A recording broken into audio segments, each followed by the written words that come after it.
think Brendan and Lars have offered kind of perspectives on preferential trade agreements from different perspectives. What I've been asked to do is, I guess, to step back a bit and try and speculate on the broader kind of systemic significance of preferential trade agreements.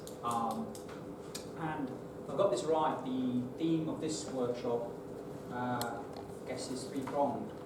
So there's this theme which focuses on the growing significance of preferential bilateral and regional free trade agreements. Secondly, there's a focus on the EU and specific contribution of the EU to the preparation of regional bilateral trade agreements. And thirdly, there's a focus on the implications this has for global economic governance and the trade system overall.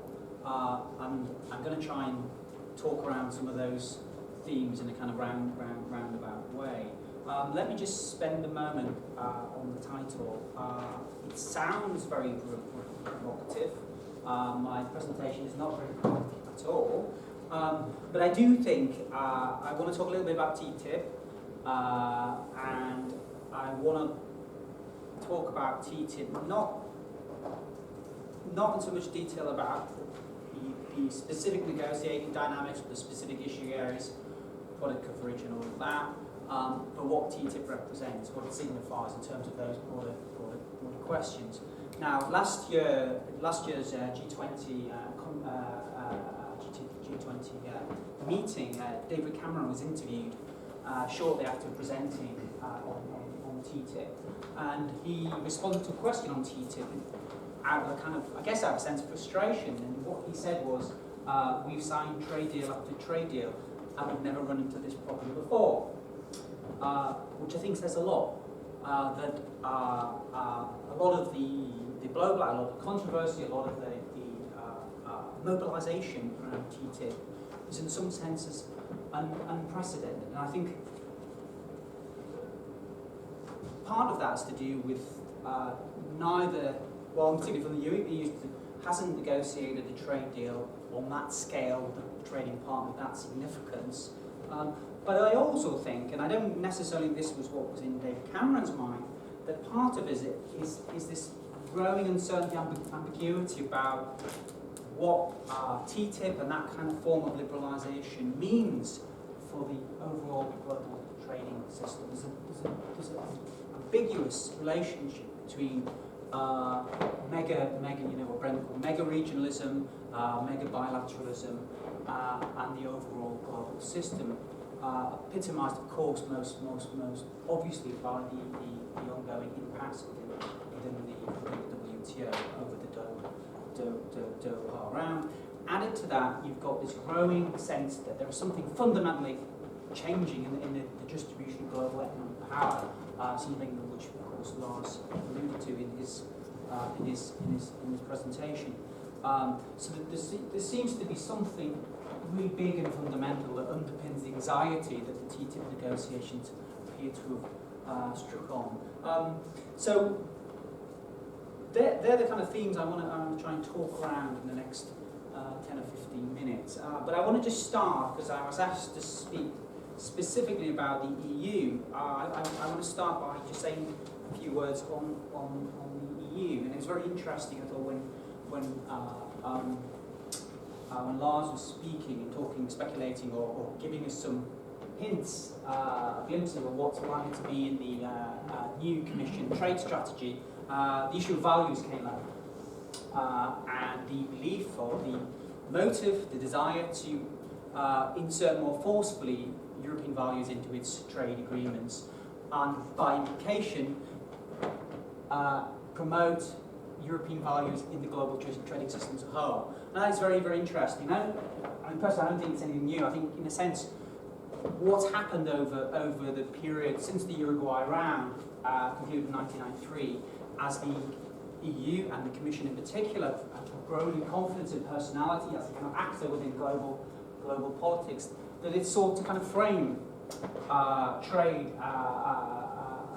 negotiations, trade strategy, not just in terms of economic efficiency, welfare, but in terms of a broad kind of normative framing. And of course, this you can see this within various paradigms that have been promoted since the 1990s. We had managed globalization as Kalami, the idea that the kind of European social model could be promoted, could be exported, could become a model for how the balance between economic competitiveness and social welfare distribution could be reconciled. Then we had the idea, at a similar time, of interregionalism, that actually trade and international diplomacy should not figure necessarily around states, but around regions. And the region would become the locus for not just for trade, but for a comprehensive series of different elements, including civil society dialogue, sustainable development, labour rights, civil society participation, all of these kinds of things. And then more recently we've had Global Europe and the Trade, Growth and World Affairs strategies, which are focused much more centrally on competitiveness, but again not in a purely kind of economically instrumental way, but actually trying to promote the idea of the European model of competitiveness, that external liberalisation, internal liberalisation represent two sides of the same coin. What's good for the EU is good for the outside world. So this kind of attempt to promote this model, and each of these has figured within the discourse of EU trade diplomacy with varying levels of success. And I think that those terms are very, very significant. It seems to me one of the central ambiguities around TTIP is how this is framed, how this fits within the, if you will, the European Union's model or vision for global governance, where TTIP mostly fits strategically, tactically, but broadly how it fits in terms of that attempt to promote a European model of global governance. And that's something I'll come back to at the end. Okay, let me just say a bit now about the global context, and I'll try to talk. Obviously, there are some political scientists in the room, and many are not political scientists. So I'll try to just say a little bit about this. Now, the phrase I'm using here is the paradox of global governance. I'm going to explain what that means in a moment. I think it has particular resonance for trade. But traditionally, the debate about preferential trade, of course, has kind of centered around three sets of problems or externalities, or three sets of difficulties associated with preferential trade. First, the most obvious issues of trade diversion. Secondly, the opportunity costs that come with preferential regional trade agreements. I would say the energy, the political capital, the bureaucratic resources needed to negotiate these agreements is taken away from global or multilateral deals, and sucks the energy and the life out of multilateralism. Has a kind of eroding effect on the overall system, even if it provides partial or time-limited advantages for individual countries. And ultimately, if you believe in this narrative, that these two things feed into a kind of political fragmentation. This is the classic kind of imagery about the Smoot-Hawley Tower, the way in which economic regionalism and economic nationalism fed political nationalism and hence political conflict. Okay, so you have in the back, in the background, these kind of traditional dilemmas, concerns around preferential trade. Now, in 1995, the creation of the WTO, and in particular the creation of the WTO dispute settlement mechanism, appears to represent a game changer. It provides compelling incentives for countries to belong to the WTO and to use multilateralism as the central locus of their trade, trade negotiations, their trade strategies, and their ambitions. Because even for very, very small countries, it provides a rules-based system, relatively transparent rules-based system for the settlement of disputes, something that was, of course, never present within the GATT. Now, The puzzle that emerges, of course, is 1995 is precisely the moment you see the takeoff. I think this is something that both Lazar and Brendan alluded to in their presentation. It is 1995 generally seen as the takeoff when the proliferation of bilateral and regional agreements really begins to notice. This is the, if you like, the comparison that's made is between pre-95, post-95 in terms of the intensity, extensity of bilateral and regional trade agreements. And that's fundamentally puzzling, given that this is the year in which the WTO, which is very much seen at the time as the jewel in the crown of an emergent system of comprehensive global governance. So it's a really troubling and puzzling development. And it is this development that feeds into what is described in the international relations literature as the paradox of global governance. Now, what is the paradox of global governance? The paradox of global governance is that what's happened since the end of the Cold War, we've had a process of legalization and institutionalization within world politics. So over time, politics outside of the nation state has become, resemble less a kind of anarchy and more a kind of world government, a proliferation of regimes, of rules, of institutions, of international law. All of these things in many issue areas, and not least trade, become much more visible over time. But actually, the paradox is that this has not necessarily led to the growth or the embeddedness of a rules-based international order. In fact, quite the opposite. Why? Because as rules proliferate, they come from many different sources, and in theory at least, they have the potential to erode previous commitments made in different institutional contexts. Secondly, there is the potential danger of creating overlapping, incoherent and contradictory mandates. We only have to look at the proliferation of regional trade agreements to see different levels of product coverage, different levels of obligation, different attitudes towards the settlement of disputes, investor arbitration. All of these things create all sorts of problems with coherence.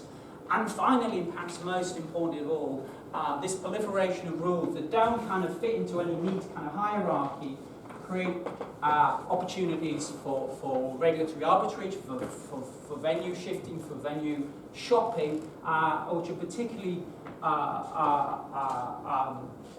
attractive for powerful countries. Hence, the paradox of global governance is that actually more rules, more international order has actually created more arbitrariness in terms of the power politics of the international system.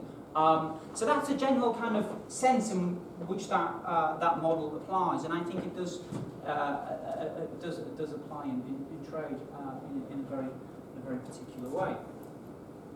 Okay, let me just say a little bit about TTIP then. Now, in one sense, the case for TTIP is a very compelling, very intuitive one. Why wouldn't the two big great powers, the two great liberal economies, which have very strong and very institutionalized political links, why wouldn't they seek to do so in the economic sphere, given the low tariff barriers that already exist, high levels of cooperation, for instance, seen in the latter stages of the Uruguay round. So there's a very intuitive sense in which this is a trade agreement makes sense, particularly within the context of the post-crisis period. Let's not forget that TTIP was born very much in the context of the coordinated efforts to provide an economic stimulus to the aftermath of the financial crisis. So there's a kind of political and diplomatic driver of this, but also an immediate kind of economic one. And then thirdly and fourthly, there was an argument that actually the Doha round had become the gridlock had become so complex and just impossible to move forward, that actually perhaps in a roundabout way TTIP will provide precisely the kind of impetus to kickstart and re-energise the global trade talks. And then thirdly, a fourth reason, which again comes out a lot in a lot of the debate and discussion around TTIP, is the idea not just of a coordinated economic stimulus, but a coordinated political strategy that actually, by coordinating trade and investment policy bilaterally, the transatlantic alliance will be in position to promote a broader kind of vision for how trade and investment governance should look like, what it should look like, and provide the dominant model for standard setting and so on and so forth. In other words, provide global economic leadership in a post-American hegemonic setting. Okay. Now, what I think, I haven't thought about this a lot, but my sense is that each one of these motives rests on a fault line, rests on a different set of fault lines. I'm not saying that TTIP won't be concluded, that it won't be significant, but either way, each of these motives rests on a potential fault line. The first, in terms of the forms, the modes of liberalisation that we're talking about here, because actually the bulk of trade barriers in transatlantic economic relations are non-tariff barriers. Not only that, they're not non-tariff barriers in the traditional sense, they're often not non-tariff barriers at all. They stem from different attitudes to regulation and governance, to do with things that actually don't have very little to do, in a direct sense, with trade. Now, what this means is actually removing or harmonising these. The modalities of liberalisation are actually very difficult. It's technically very difficult to do these things, and that's one of the reasons, of course, that the negotiations have already gone on longer than was predicted. And it's one of the reasons also that it's generated these in some sense unanticipated forms of interest group and civil society mobilisation around things like investment arbitration, issues to do with the precautionary principle and differences in health and safety, consumer protection, and so on and so forth. So there seems to me to be something about the mode of liberalisation that really touches a nerve, a new form of politics in trade. Secondly, and this is more of a guess, it just strikes me anecdotally that the post-crisis politics on both sides of the Atlantic still appears to be fluid, highly fluid in fact, not necessarily conducive to kind of ambitious trade agreements. Of course, last week we finally had the House passage of Fast-Track Trading Authority for the Obama administration, which I think is a significant step, and there seemed to be a strong chance that might not happen. So that is obviously is progress of sorts. But the domestic foundations, it seems to me, for the agreement are not particularly strong. Now I think this is where it gets really interesting. How TTIP, how transatlantic economic cooperation relates to the global trading system, to the multilateral trading system, seems to be very, very interesting. I think one of the problems you have here is what we cannot get away from is that the Doha round isn't just a negotiating impasse that is amenable to a technical fix, that there is a Pareto optimal outcome, there is a quid pro quo that just hasn't been found yet. What we need to know about the Doha round is the way in which the conflict, the position of different parties, the preferences, if you like, of different parties within it, is something that has been laid historically in institute. In other words, successive rounds of liberalisation negotiation under both the GATT and the WTO have created a kind of strong sense of institutional memory. So actually it's very, very difficult to resolve that. And you think about something like agriculture. Agriculture is really, really difficult. Why? Because developing countries, by and large, think they already paid for that in the previous round, in the Uruguay round. They already thought that agricultural liberalisation was something that was won, secured in the Eurobond round. So why should they pay again? And then the developed countries say, well, you can't have a round for free. Yeah, and that, given the broader systemic changes that are going on, given the increasing veto power of the rising developing countries, China, India and Brazil in particular, I think it means, in a sense, it's the WTO as a negotiating body really is in some difficulty. And then finally, I think also once we get along the, if you like, the economic stimulus rationale for TTIP, you get to the, if you like, the geopolitical undercurrents of TTIP.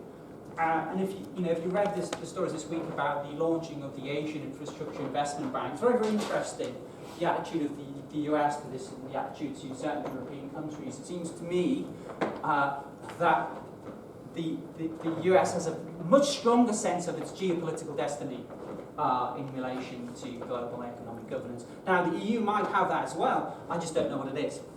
And I think you do see a certain sense of tension about how much TTIP is just another economic agreement. Yeah, it's just another form of liberalisation. It fits in with the, if you like, the broad terms of reference of the criteria that Lars was setting out. But actually, geopolitically, in terms of the emerging world order, in terms of the fundamental shift in the distribution of global power, I'm not clear how strong the transatlantic axis is on that particular question. And I think actually, if you do dig beneath the surface, you do see an important source of tension in terms of the geostrategic motives behind the agreement. So there are just a few thoughts I've had thinking about the EU and the emerging system of trade governance. Just a couple of points to wrap up. And this is a question really, because I don't know the answer.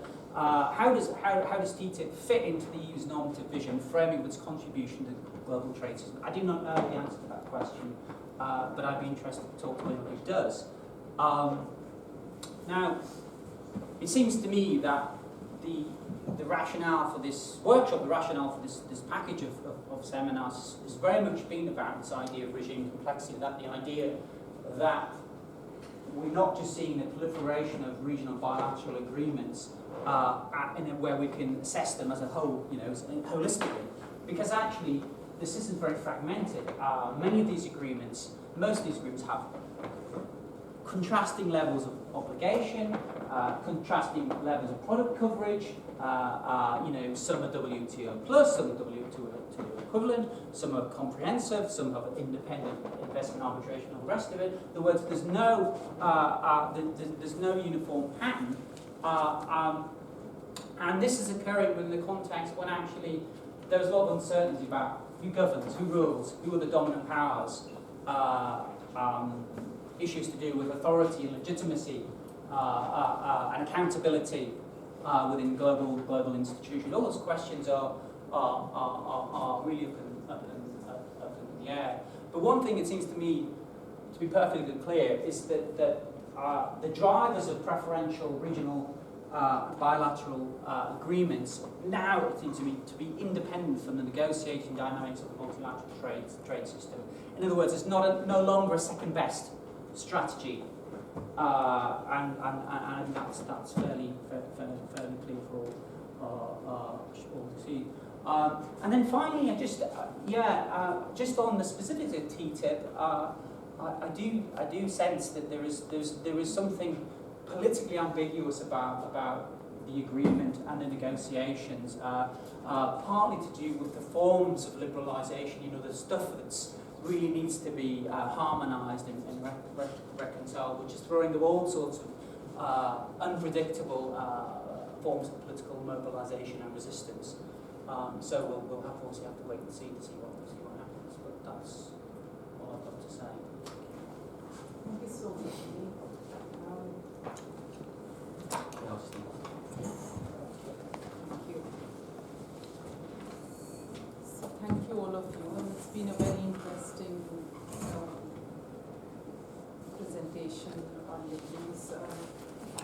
I guess if it's okay, we can open the floor to the powers and people. You could all ask questions. I'm sure all of you have burning questions at this point in time.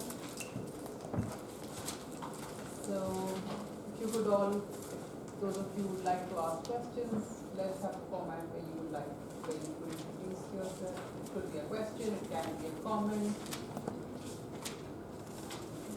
So yes, please, go on. If you can introduce yourself so that I'm Marilyn.